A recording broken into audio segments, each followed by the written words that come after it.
Invitamos al doctor Anil Kumar Gupta a hacer uso de la palabra.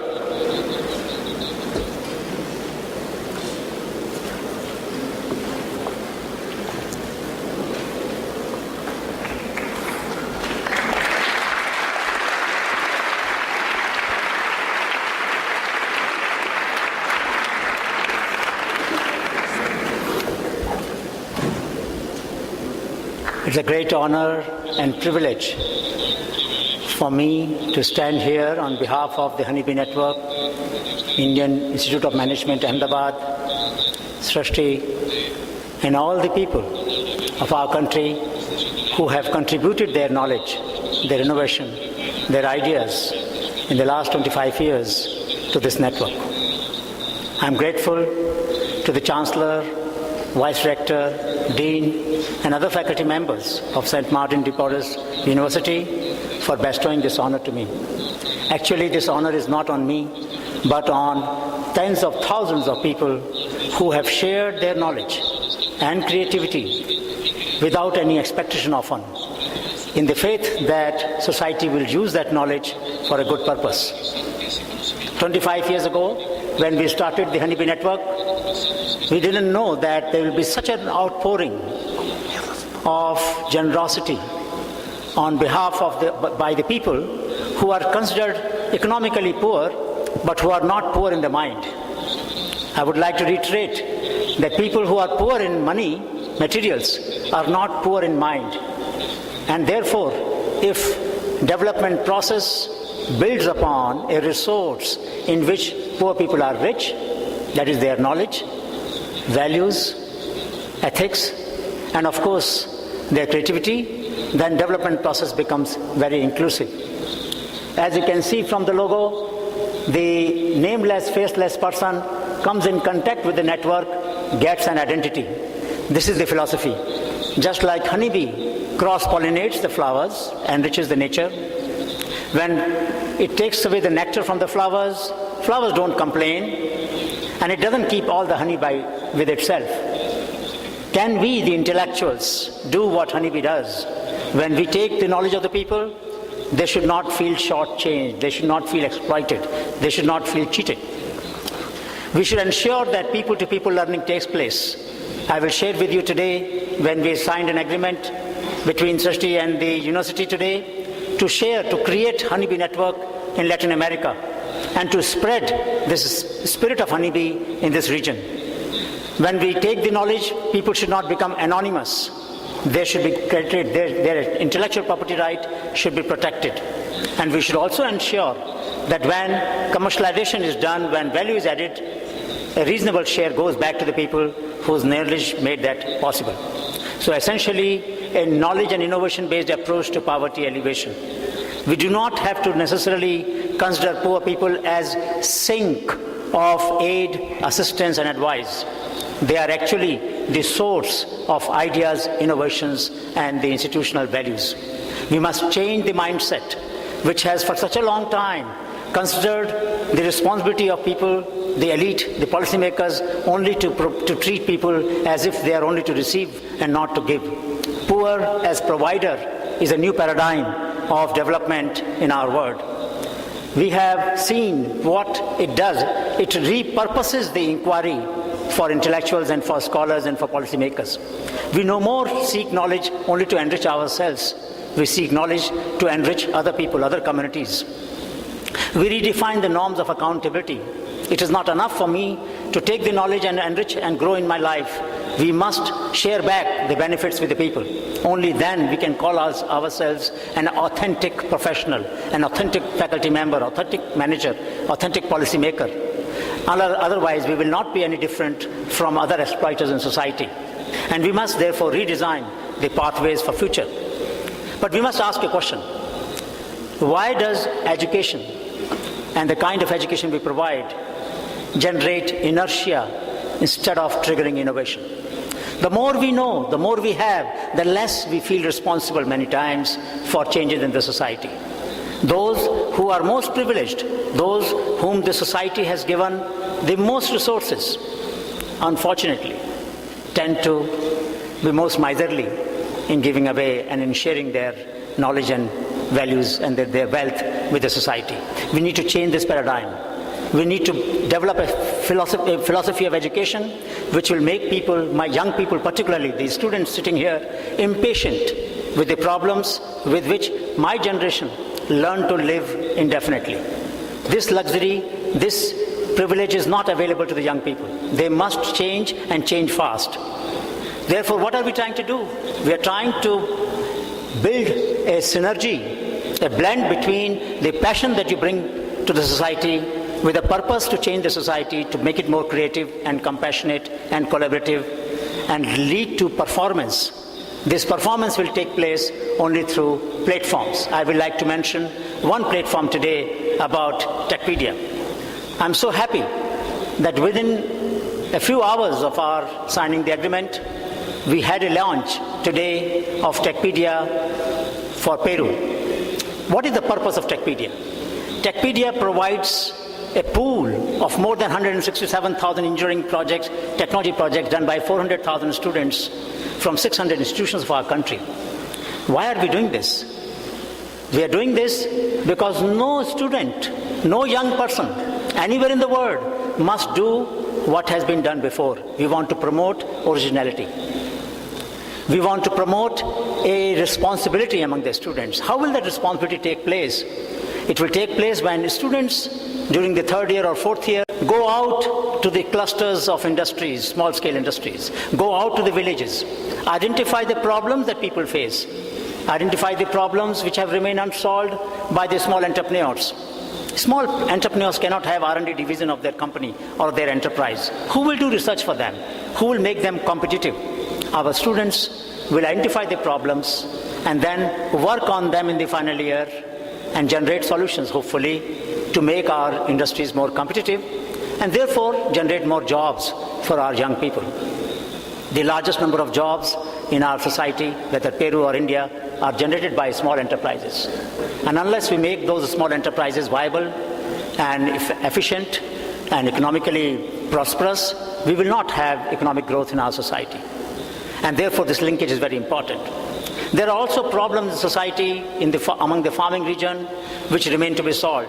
Today, we had the opportunity to visit the Congress and meet the Congress Commission on Science and Technology and Innovation.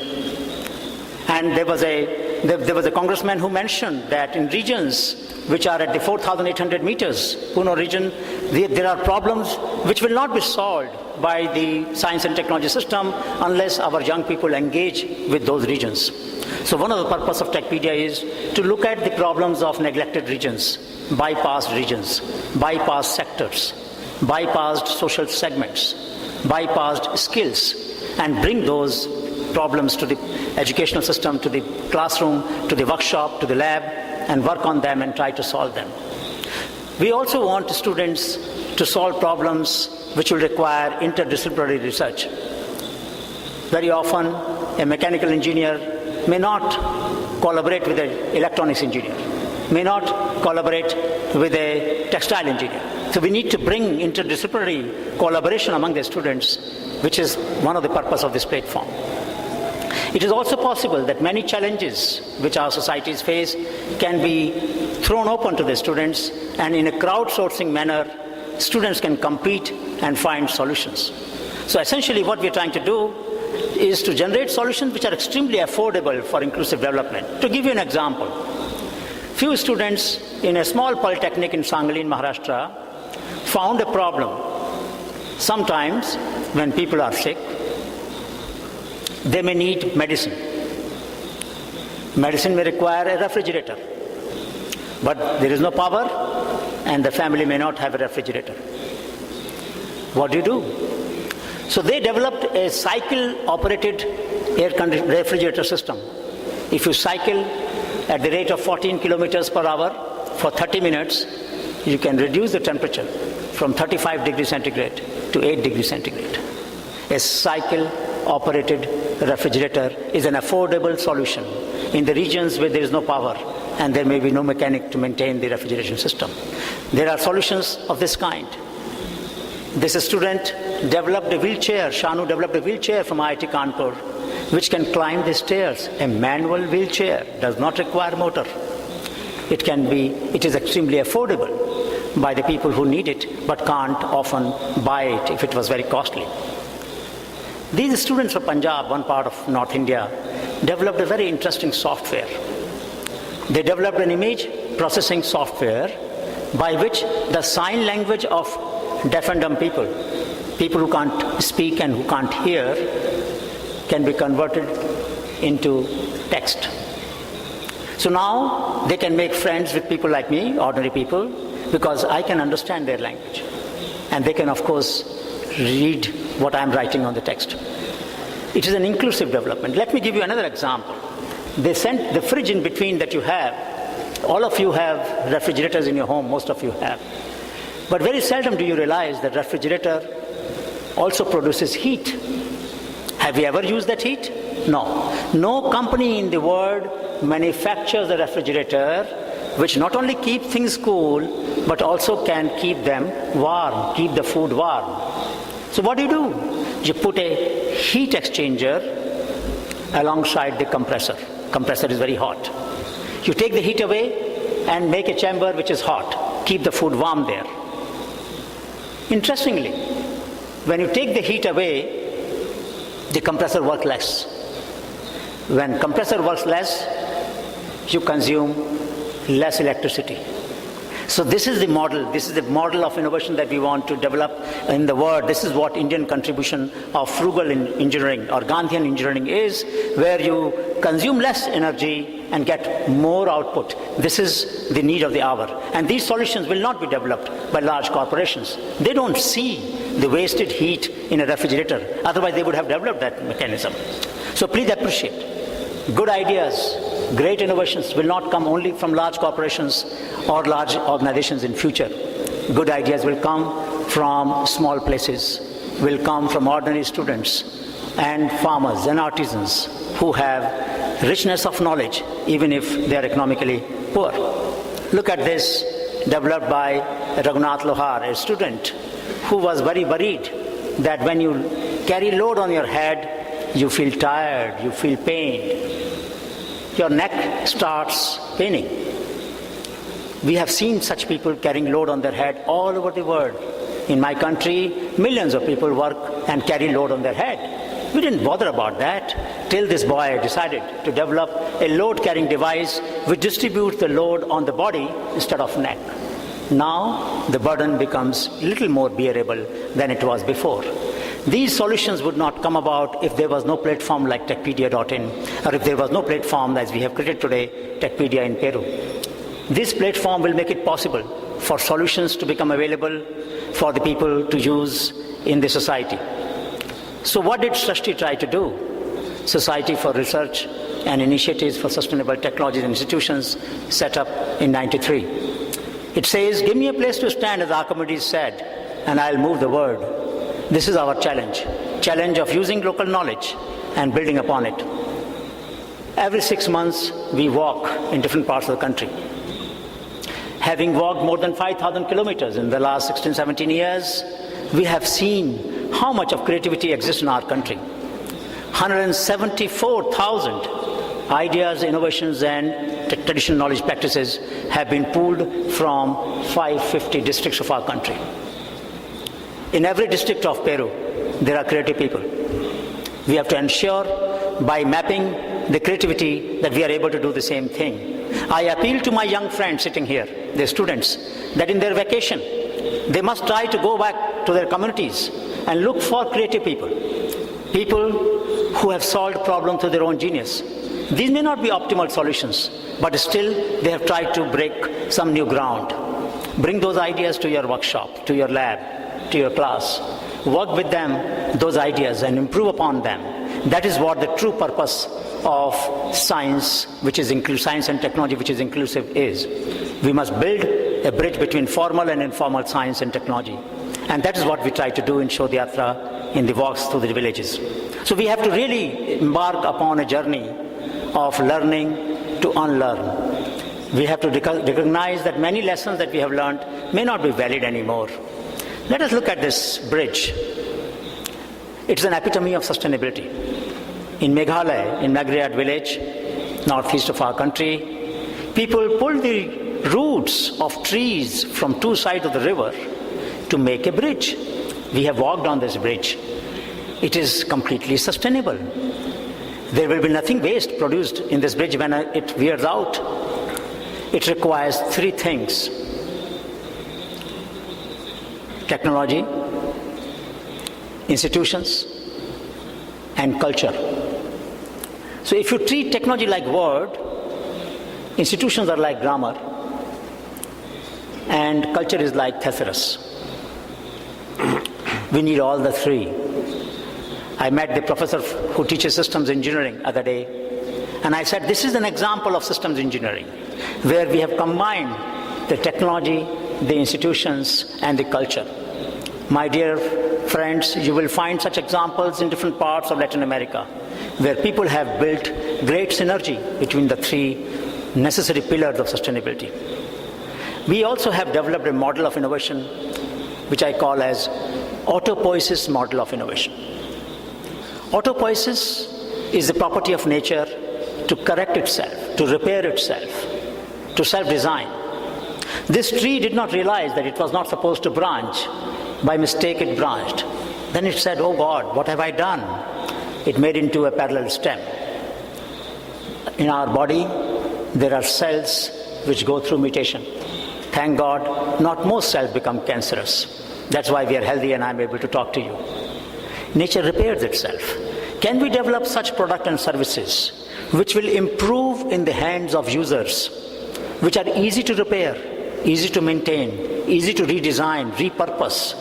That is what circular economy is, cradle to cradle, not cradle to grave, cradle to cradle. We have to develop understanding among our communities and people about circular economy.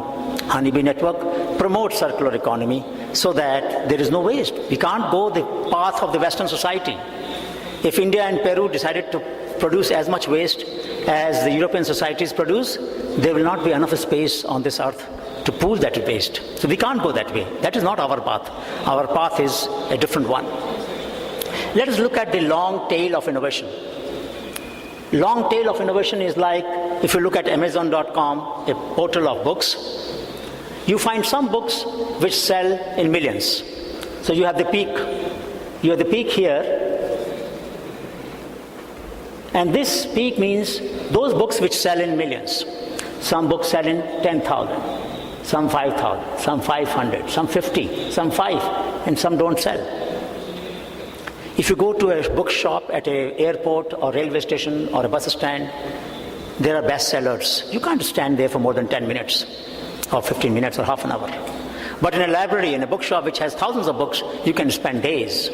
What does it mean? It means that the ecosystem for innovation cannot only deal with innovations which diffuse widely. We need those innovations. But we also need innovations which meet the needs of a niche, a specific community. Communities which may be localized. In one part of our country, let's say Dhimaji in Assam, water has very high iron content. The filters that our companies produce, water filters, will not work for that district. Should that district not have a filter? Who will produce a filter which will only sell, let us say, 10,000 pieces and not 1 million pieces? So I would like our students to keep in mind that when we develop an innovation ecosystem, we don't focus only on those innovations which will go to masses, millions of people. We also develop innovation which will be relevant for small communities. Otherwise, these communities will feel alienated. They will feel excluded. They will feel bypassed. And then, as we unfortunately have in our own country, several districts, about 35, 40 districts, where there is a violence, there's an insurgency, unrest among the people. Largely because those regions have been bypassed systematically over the last 65 years of independence, 67 years of independence. So therefore, it is very important, extremely important, that we do not develop an ecosystem of innovation which bypasses certain communities persistently and therefore leads to alienation. We must make an inclusive development. The right-hand side curve shows long nose of innovation. Long nose of innovation means innovations which are ahead of the time.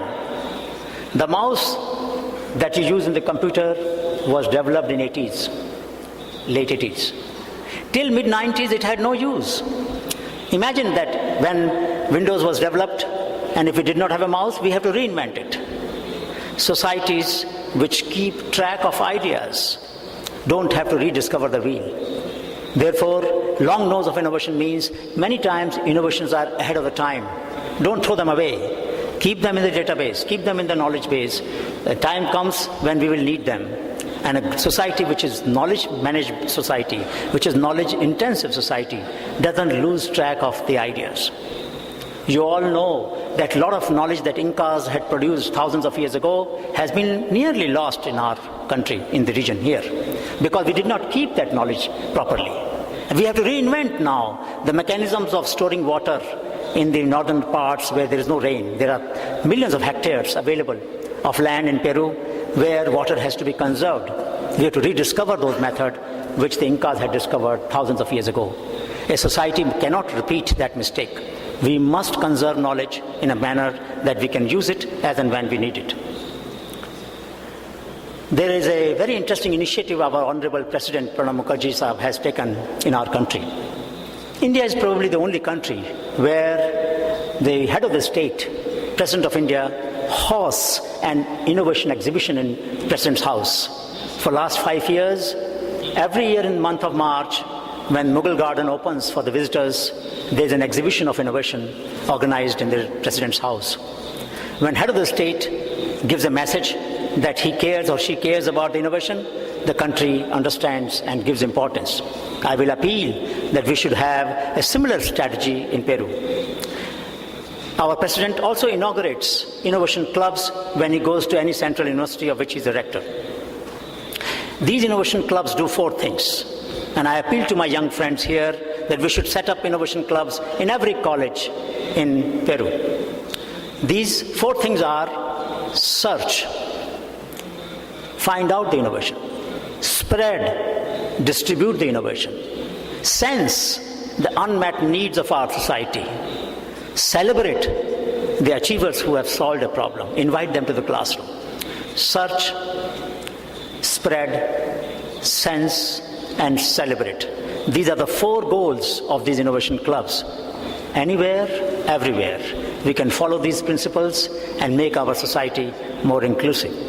As I said, these kind of approaches will lead to an inclusive development, because no region, no space will remain excluded, no sector will remain excluded, no season will remain excluded, no social segment will remain excluded, and skills which have not been valued by the market will also not remain excluded. Let me give a simple example.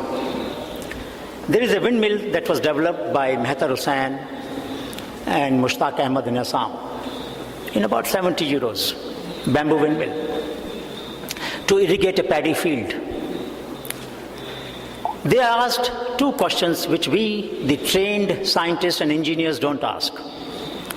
The first question they asked: does it matter whether the paddy field is irrigated in 4 hours or 40 hours? It doesn't matter. In fact, slow irrigation is better, less nutrients are leached. Second question: does it matter whether water flows smoothly or in spurts to the field? Doesn't matter. So what does it mean? It means that he did not add a gearbox, because it didn't matter whether you maximize the output per unit of time. So therefore, there are examples. There are 2 new heuristics that we learn from this example. In some cases, maximizing output per unit of time is not always good. Second, smoothing the flow. Those of you who work on fluid dynamics know, smoothing the flow, which costs a great deal in designing the systems, may not always be advisable in all situations. Chemical engineers know that, how much of energy and cost they have to incur in smoothing the flow of liquids. In some cases, it doesn't matter if the flow is irregular. Now, these kind of heuristics we can learn from grassroots innovations, which essentially means grassroots innovations are not good only because there is a value in artifactual terms. There is also value in their metaphorical term. Can we check? Yeah. So therefore, there are 4 levels at which we can learn: artifactual level, analogic level, heuristic level, and gestalt level. 4 levels at which we can learn from innovations. Please don't think that innovations are good only because we can replicate them as such. They're also good because they can be used as a template for thinking, for imagination. They are also good because they can teach us some new principles, new heuristics, new thumb rules. And they're good because there is a confluence of technology, institutions, and culture, the whole gestalt of innovation system, which can be learned and therefore created in other places. Let me give you another example of how this can happen. There is a motorcycle which can be used for farm operations. I'm told that in interior parts of Peru, there are not as many cars as I see in Lima, but there are more motorcycles. Now, there are motorcycles, but there are no tractors that people can afford, small tractors. They can convert their motorcycle into a small tractor. How can they do that? Small flywheel and the rear wheel. Reduce the RPM from 2000 to 1200 revolutions per minute. When you reduce the speed, you increase the torque, that is the power of the wheel. You can use a motorcycle for doing farm operation, for spraying the pesticide, herbal pesticide, for doing weeding in the field, for transportation, for a whole range of purposes. A low-cost, multi-purpose, multifunctional solution. A solution that farmers have developed in our country and which we will be very happy to share. Incidentally, 2 days back we received a query from California about some people wanting to buy motorcycle-based plowing machine in USA. Why do they need? Because their economy is getting under pressure now. They also need low-cost solutions for vineyards and for other situations where there are small operations they have to do. They can use these machines. This is a lady, she's a lady who has, Janki Devi, who developed a herbal pesticide from Bihar and got a patent in her name. When it goes to market, she will get royalty. This is one particular innovation, a scooter-mounted washing machine. There's a famous film, Three Idiot, some of you might have seen possibly, that has these examples taken from our database, Honeybee Network, which show that common people, in this case Sheikh Jahangir, could solve a lot of problems through their own genius. Many times we use the term bottom of the pyramid. I would request you to remember, poor people are not at the bottom of all pyramids. They may be at the bottom of economic pyramid, but they are not at the bottom of ethical pyramid. They are not at the bottom of innovation pyramid. They are not at the bottom of knowledge pyramid. There are a large number of examples. You have a lot of coconut to develop coir fiber from the coconut pith. This is a machine developed by Chandran. This is a very interesting low-cost plate for cooking food. A clay plate costing $1. Coated with a non-stick paint which will go into the pores, small holes in the clay plate. Unlike the non-stick pan that we use in our kitchen, which after some time shows the base because Teflon has gone to our stomach and caused all the health hazards. In this case, you cannot scrape the paint away. The food tastes better, the plate is affordable, it is accessible, and it doesn't harm at all. This is the power of innovations which can come from people. Mansukh Bhai Prajapati, who designed this kiln for baking these products, is extremely versatile innovator who has developed systematically innovations to make such low-cost products possible. There are a lot of herbal pesticides, veterinary medicine that can be developed. Peru has tremendously rich traditional knowledge, biodiversity-based traditional knowledge. By pooling this knowledge, we can develop new products and develop solutions. Let me give you few more examples before I proceed further. As I mentioned, our president honors the innovators every 2 years. Our former president, Dr. Kalam, honors the children who are innovative every year. On 19th November, Dr. APJ Abdul Kalam Sahab, Bharat Ratna, the highest awardee honor of our country, has been conferred on him. He will give awards to children in our campus who have solved problems through their own genius. So we need to look for innovations at children level, at the students level, at the farmers level, at the level of professionals, and at the level of policymakers, and at the governance level, all the 5 levels. So a lot of innovations that have been produced. A child in Malaysia thought about a projector in a Swiss knife. Only a few years ago, I bought a cell phone which has a projector. He had thought about it in 2006. A Chinese student developed a shoe freshener having ultraviolet rays in these stands. You keep the shoe on that, organisms will be killed, no smell. This girl, Nisha Chaubey, developed when she was in class 8 a stroller, a bag with a folding seat. Interesting idea. You don't have place to sit on this stroller. A lot of innovations that have been developed. Manual rickshaw in our part of the country that is used, where passenger can also co-paddle, co-creation. A ceiling fan run by a windmill, why not? And by a student of class 2, Muhammad Hanif Patel from Jalgaon, food processing machine developed by Dharamveer. This is a solution for typhoid fever. A patent has been granted to the innovator from Jharkhand in US. Why would US Patent Office grant patent for a drug which has been developed by a semi-educated person in a village? Because the claims that have been made in this drug are better than anything else available in the world. A blood clotting agent developed by using a cell line from this spider. There are also creativity among the people in cultural field.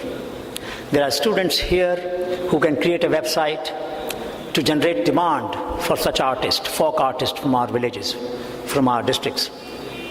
They will become entrepreneur. Money from our pocket will go to their pocket. It is possible to develop such a system. We must not think that these young creative people and the people in the villages will always remain dependent on somebody's largesse. So a lot of innovations can be developed by people. And finally, I must say that this triangle, innovation, investment, and enterprise, this triangle requires reduction in transaction cost of innovator, of investor, of entrepreneur. Some of you may be very good innovator but may not have the skill to become entrepreneur. Some of you may have skill for entrepreneurship and ideas but may not have investment. Our challenge is to reduce the transaction cost of 3 vectors so that this triangle gets formed and more enterprises are set up by our young people. We need to create risk fund, what we call as micro-venture innovation fund, for investing in these enterprises based on innovations. We have heard about microfinance everywhere in the world, but we have not heard about micro-venture finance. We need to create micro-venture fund. In India, we created such a fund in 2003 with the help of Small Scale Industries Development Bank of India, SIDBI. We have a new model now available for promoting innovations. If you need risk capital for biotechnology, for information technology, you also need risk capital for small innovations. This is an example, last example that I want to share with you. This product was made for skin diseases, eczema, by pooling the knowledge of 6 communities from different parts of Gujarat. 6 different villages share different formulations for skin disease. We pooled them together in our lab, in Srishti Lab, and invited them when the company launched this product. The royalty from the sale of this product goes back to the 6 communities. That is the model that we have to work out. Products and services developed based on people's knowledge must generate profits which will go back to those people whose knowledge made those products possible. So this is what the journey of Honeybee Network has been, starting with Honeybee Network 25 years ago. Srishti, Gyan and National Innovation Foundation have created an ecosystem whereby we will not let any good idea go unnoticed and unattended. Therefore, when you develop ecosystem in Peru, all the 5 functions will have to be done. You have to develop a system of scouting and documentation. You have to develop a system of value addition and validation and research and development. We have to develop a system of intellectual property right protection. We also have to develop a system of business development and a system for dissemination. All the 5 stages will have to be taken up if we want to develop an inclusive innovation ecosystem. This is a model which we developed hard way. No reason to rediscover it. We can simply adapt it, improve it, and build upon it. So we have filed more than 600 patents, more than 600 patents in the name of the innovators. Our government has provided support to file patents in the name of innovators with no right belonging to the National Innovation Foundation. All rights belong to people. Public money must be mobilized for supporting the knowledge rights of the people. We must create a G2G model, grassroots to global. This is an innovation example.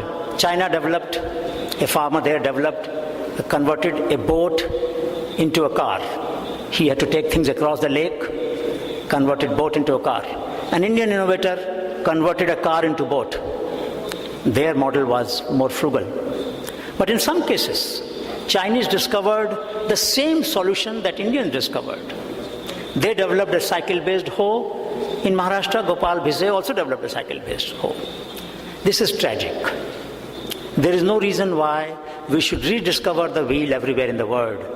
Now that we have set up the Techpedia in Peru, it should be possible to draw upon the solutions in India, and similarly, India can draw upon solutions in Peru. We must learn from each other and reduce the learning cost of our societies so that development can become faster. You will be very happy to know that entrepreneurs from Peru discovered us before the academics discovered. There's an entrepreneur who bought a resin grading machine from India. There are 2 more inquiries that we have received from Peru, one for garlic peeling machine and one more for another device from India. Entrepreneurs all around the world are looking for frugal solutions. From 62 countries, we received queries for different innovations produced by the grassroots level innovators.